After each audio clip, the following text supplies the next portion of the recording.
Hello, my name is Alyssa. This is Stories and Spoilers, the podcast. And in this special magical episode, we are discussing Witchful Thinking with the author Celestine Martin.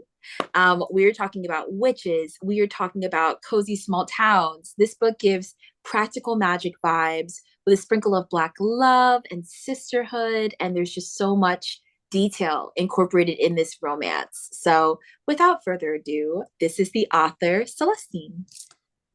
Hello, it's Hi. wonderful to be here. I'm very excited to talk to you about that stuff. I'm so happy to have you here. We were talking a bit before we recorded the episode, lots of emotions, lots of feelings, Yeah. but I really want readers to know a little bit about wishful thinking. So tell them a little bit about you, your inspiration for the book, and a non-spoiler description of it. I don't trust myself. I actually don't Oh, trust myself. so hello everyone. My name is Celestine Martin, as previously stated. I am a light paranormal author. I write cozy, fun, paranormal romances with black leads, mermaids, witches, magicians, fae. Wishful Thinking is the first book in my Elemental Love series. It's three-book series with that stars the Caraways, the coven of witches, of black witches who live at the Jersey Shore. And they, find themselves having a bunch of adventures when the four Caraway witches of the current generation, Lucy, Serena, Ursula, and Callie, they cast a wish spell and it goes awry.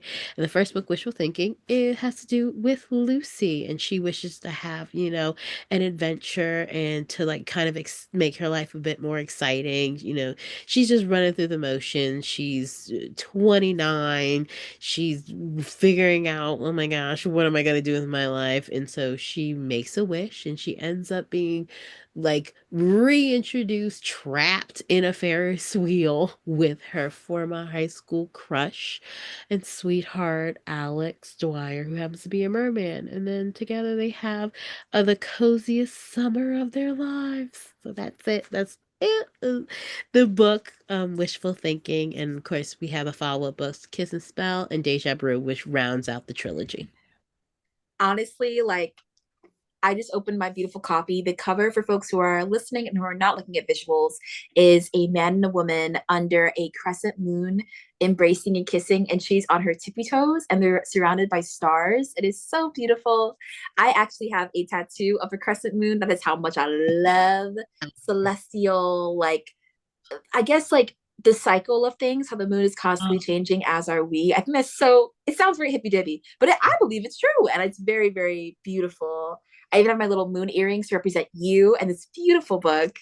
um, And I just wanted to ask, while writing this book, what inspired Lucy for you? And what does this book mean to you? I would say what inspired me was that I wanted to. Lucy is definitely who I used to be 10 years ago, and feeling this thing like, am I doing enough? Like, I've inherited all these wonderful things, and am I doing enough with what I've inherited? Being able to go after my dreams, being able to, live in this space and do and follow my creative endeavors. I'm like, am I doing enough with what I've given? And so that's where Lucy's at, but hers is a magical legacy, right? She's the Mm. eldest daughter. She's the kind of the namesake for the family. She's just like, what am I doing? I'm just going through the motions. I'm not doing anything. And she's not the type of person who's like, I'm gonna go and move to Paris. She's like, you know what? I want to learn how to bake a cake and actually make it taste good. Like one of those offhanded wishes that is like, oh, maybe I should have done that. So that's where I think Lucy is. And I was inspired by it. Literally, I actually got an email like she did when I was 29, and I was just like, what am I doing? Like, and it's one of those class emails where you're just like, hey, class of blah blah blah blah, what are you doing? Tell us what you're doing with your life right now. And at that point I was just like, oh my gosh, what have I done? I'm like, I've graduated college, and what can I say? What can I put in this class response or this class note, right?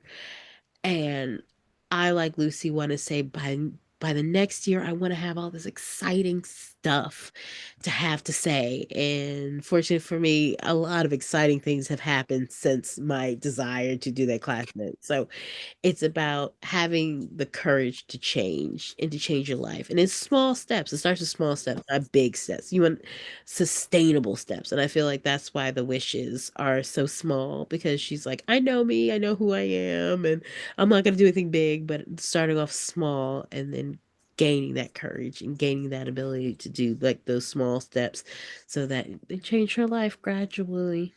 Yeah. I did want to share one of my favorite lines from your book. That's part of the podcast. Is that I do like to share my favorite lines from books, and this is one of the lines from your book that really like pulled at my heartstrings. It says, "What do you want? Late night calls, kisses sweeter than honey, someone that will stir it. Someone that will stir the soul. Stupid inside jokes, fun dates, sharing hopes and fears, to feel safe and secure, a space of my own." Oh, And that was a line you wrote, and I was like, i I felt so seen, like just like for any person out there who's ever been like, I want love, I want safety, I want that cozy small town, I want to get out of a space I've been stuck in. The way you wrote that was so, it didn't feel like it was from a space of judgment. It didn't feel like it was like you were trying to push an issue onto the character that she had to confront. It felt very natural, even just like from the very beginning of the book. And this is not a spoiler by any means. She really wants to go to a fair in town, and she wants to get like a candy apple or like a fried cake of some sort. And my girlfriend loves a good funnel cake. Love you, baby. But she loves a good funnel cake. And it's one of those things where like it was a very nostalgic, like I'm seeking this sense of comfort. And she yeah. bumps into the love interest. And Alex, being a merman, is very attracted to shiny things. And she has this charm bracelet and she's mourning the loss of her grandmother. And um, you get this sense that when he sees her, it's very to me reminiscent of like The Partner Plot by Christina Forrest, where like high school sweethearts, there was a crush there, there's emotions there. When he sees her, it's like not only is he attracted to the sparkly bracelet, but he's also attracted to like her. Like he's getting memories and flashbacks of her. And even though he's traveled the world, he's done all these things, like he's enamored and like pulled in by her. But we also know that she has like magical abilities. So you're like, girl, are you using a magic spell on this man right now? No, she's just doing her thing. And I did want to know, when writing this book, what was your inspiration for Alex, and how did you want your male love interest to be represented in this story? Oh my gosh. First of all, thank you. Um, You're welcome. what I wanted to say, I wanted Alex to be drawn to the water in her. Mm. Is she's just she doesn't have water in her soul. She's, because water can't has the ability to change, but then water needs some type of force to make it change. Like, ice will stay ice unless there's, a heat source introduced to it, right? The water will take the shape of any vessel that it's in, but it needs to be moved. So I wanted him to feel that pull for her soul. And for the merman, I wanted to make it so that he is definitely struggling in this liminal zone where you have him, he's Yeah. like, okay, I belong in the ocean, but I want, like, the land is still appealing, right? And I wanted him to have that conflict where it's just like, what does it mean to have home when your home is changing and constantly changing and being like, can I trust myself to stay? And I feel like with him, he's like, yeah, I trust myself to stay and choose this every day and to choose Lucy every day. And so I wanted him to like for certain be like that she's here. She's here. She has the courage to change. I have the courage to stay because that's what I feel a lot of people where it's just like when you're in a long-term relationship, you have to choose it all the time. Hmm. Small little ways. You have to choose. Like I choose, I'm like, I'm gonna get up, I'm gonna make you lunch. I'm going to do this, I'm gonna do that. You're choosing your partner every day and doing it constant. And so that's what I liked about that's what I wanted to have about Alex. And I wanted him to just have that hint of aquaticness, but then when he transformed, because I loved writing the scene. No spoilers, no spoilers. No spoilers. Transform because I know that people are like, oh, there were mermaid stuff and there was more mermaid stuff, but we were losing the plot. we're losing the plot. We're losing the plot a little bit. And so maybe there's like a sneak peek somewhere where he's able to do that. Mm. But I wanted it to be where he's a merman, but you could smell the ocean in his soul. That's what I wanted. So I just went. Yes, you did It have was his parents when they were at a restaurant. They would put like salt in their water. It was just yeah, little things like that where I was like, oh my gosh, yeah. If his family were mer people, then they would live on land, but there would be certain little things they would miss the ocean, it was. and they'd be a little bit nomadic, and I like that. I was also curious. The setting of this story is in like a very cozy, like autumnal small town, and I was curious, what was your inspiration for that and the magic system in the book? Can you tell us a little bit more about your research behind that and your inspiration behind the magic system? Yes, I would say I grew up in a Jersey Shore town. That town is based off of my hometown. All the details are based on all. So we have the shore points. Those are the towns that line the Jersey Shore. It goes all the way from. It's I'm starting at oh boy. For me, it's Long Branch all the way down to Cape May. I grew up in Monmouth County. So I grew up. So that the town in Wishful Thinking, Freya Grove, is based off of the two towns that I know the most, Asbury Park and Ocean Grove. My family has been in Asbury Park since the 1920s. Oh wow. Oh yeah, so like that town is where I grew up. It was just like, oh, everyone knew each other. There was always some type of festival. There was always some type of event. Those are some traits of small town life that are definitely real. When people say like Hallmark, like, oh, that's not realistic. I was like, as someone who grew up in a small town, yes, there's a festival all the time. And there's always like who's in so and so's business? Oh, so and so opened a cafe. All right, let's go and support. Oh, somebody has that shop. Let's go it. So Freya Grove is the shore town of my childhood and nostalgia and memory. So when I created that town, it goes into the research. I read a book from Rutgers University Press called The Jersey Shore, just to kind of nail down the certain characteristics. Because I know what I grew up with, but I wanted to make sure that it felt lived in and that the history Mm. felt rich. And think about, okay, who would come to this town? And think about it, Jersey Shore town, but make it magical. So that Ooh. was just researching what it means to be a Jersey Shore town and why. And some Jersey Shore towns were there for spiritual reasons. I know there was great awakening that took place. A lot of the shore towns were founded during that, and then you had the Gilded Age, where a lot of the towns were founded for entertainment reasons. Come like get out of the city, go to the Jersey Shore, rest and relaxation and rejuvenation. And so, and having that sense of like, this is a place where you feel magic because I love being by the beach.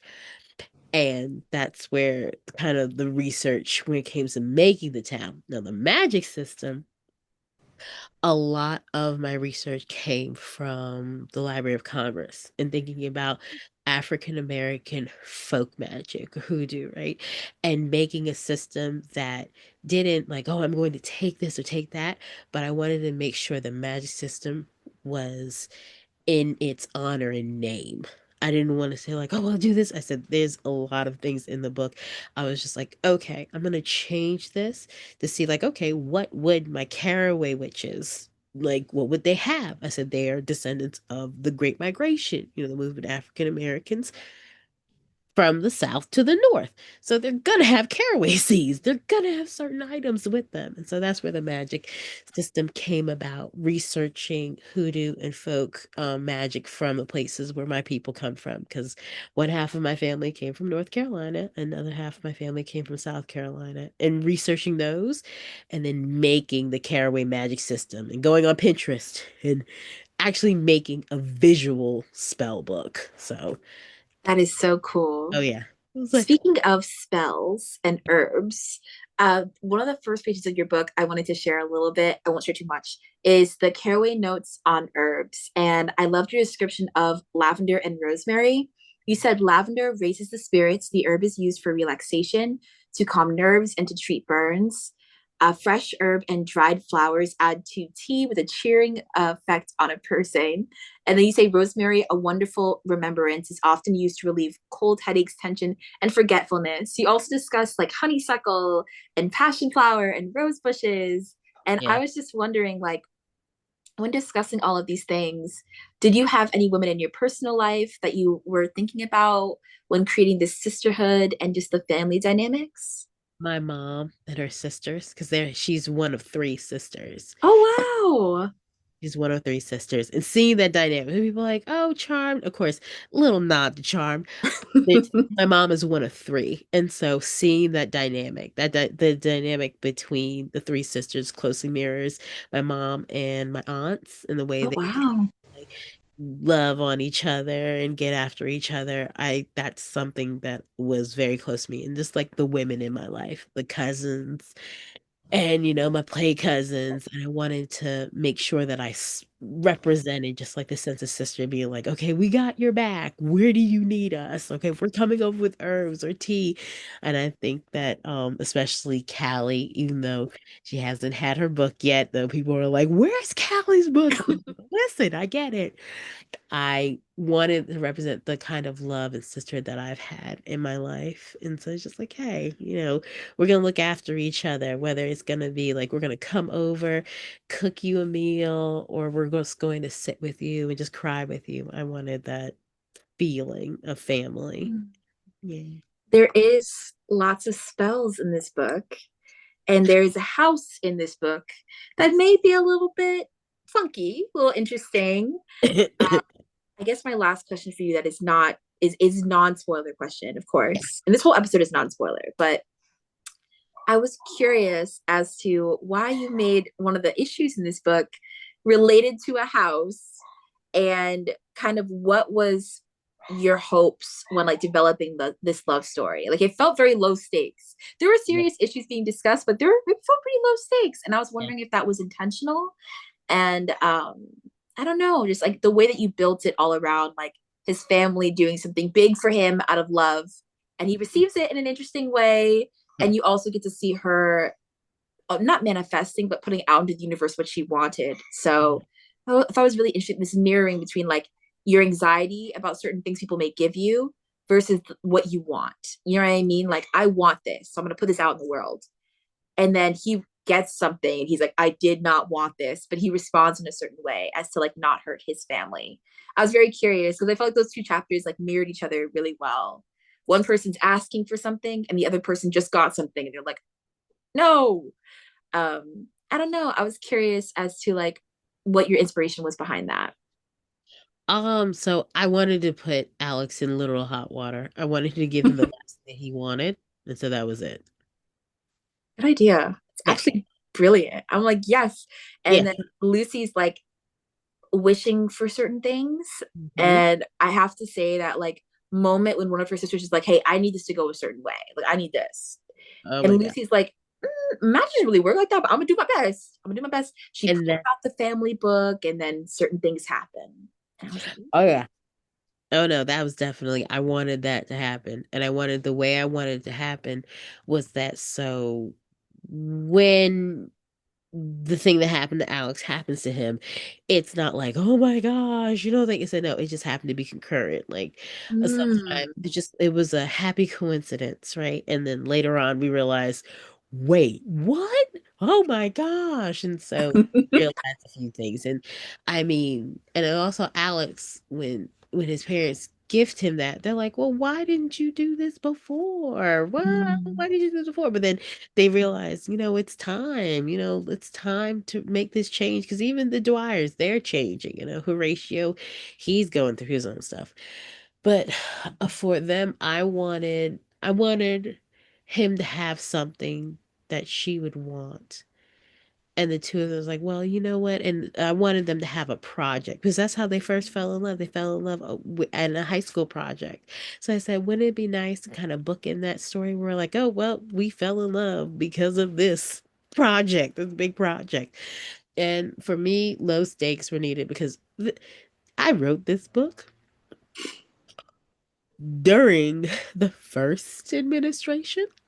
Oh wow. Yes. Yes, and I wanted something that I was just like, I need something that's low stakes, that is good witch coded. I need because I was watching a lot of Good Witch on Netflix. A Pretty lot. good show, yeah. Oh yeah, it's one of my It's pretty favorite solid, genres. yeah. Oh yeah, I was watching it and I First wanted drop was great. I wanted a book like that where it's just like, oh no, the cake festival. I wanted something like that. Yeah. My motivation was like low stakes. I know in my next book series, we're going to get definitely a couple of stakes.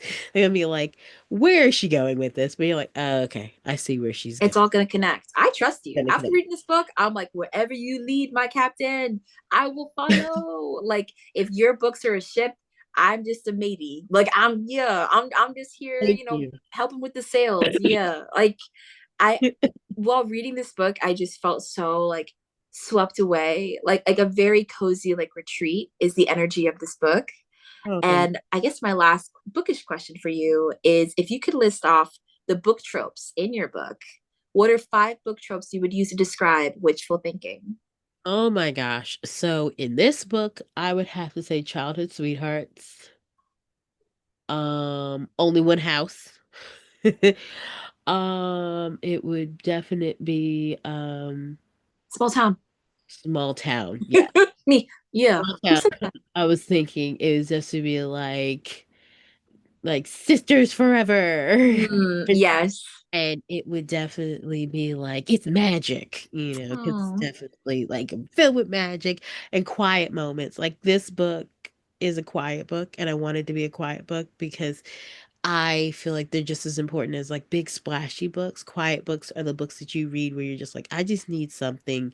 And it's not like a turn your brain off book because I don't think those books really exist. yeah, You're thinking about the book as you're that's reading. true. And you're like, I just want to turn my brain off. I said, you're not really turning your brain off. You might not be as engaged with a book as you would another one, but you're definitely reading. I feel like this is kind of a lo-fi book. This is your lo-fi playlist book. That is my book. Those are my books. Yeah. You put the little lo-fi girl in the background and you read. That's the vibe I want. Like I said, I wrote it during that time and I was lo-fiing all the music and everything. So that's what I want. I wanted to write a lo-fi series of books. So then people are like, you know what? I've had my heavy read. I've had my heavy, feeling book. I want something nice and light. And so I wanted to be like a nice cup of tea. That's what I want these books to be like. Yeah. That's perfect. Thank you so much for coming on the podcast. Your book is absolutely beautiful. Thank you. Wishful Thinking is part of a series, y'all. So, if you want to read this book, I highly recommend it. But there are more books in the series following the sisters, cozy romance, beautiful little town, black love, and just magic. Like, if you love practical magic and you loved Halloween Town, but you want the swoony moments, then like this is for you. And I'm just so grateful you came on the podcast and shared your magic with us. Oh, thank you so much. It's very kind. And I enjoyed speaking with you and talking with you and just vibing. Thank you so much. Yes, I hope I can have you back when you write your next book. Ooh. And how where can everyone find you? Where can they find your books? You can find my books wherever books are sold. If you want autograph copies, my main bookstores, I would have Steamy Lit Bookstore down in Florida. Also, Books Are Magic in Brooklyn. They're my local bookstore.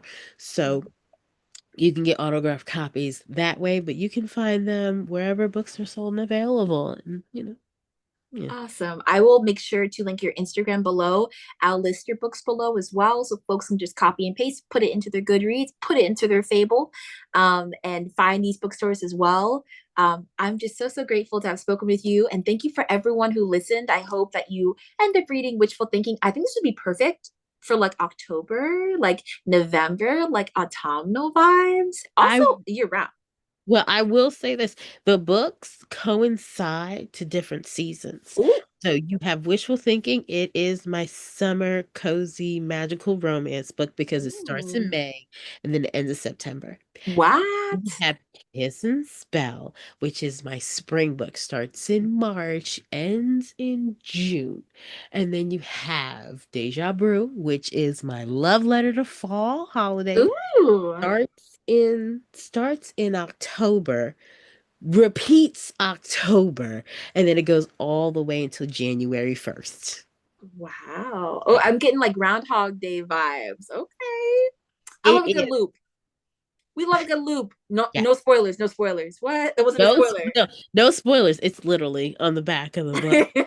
I will Yeah. say. No That's not a spoiler. spoilers, but Yeah, it's not a spoiler.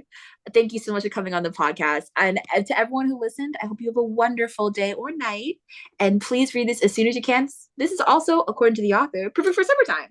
This to yes. me, year round. All her books, read them year round. So thank you so, so much for coming on the podcast and have a wonderful day. Good night.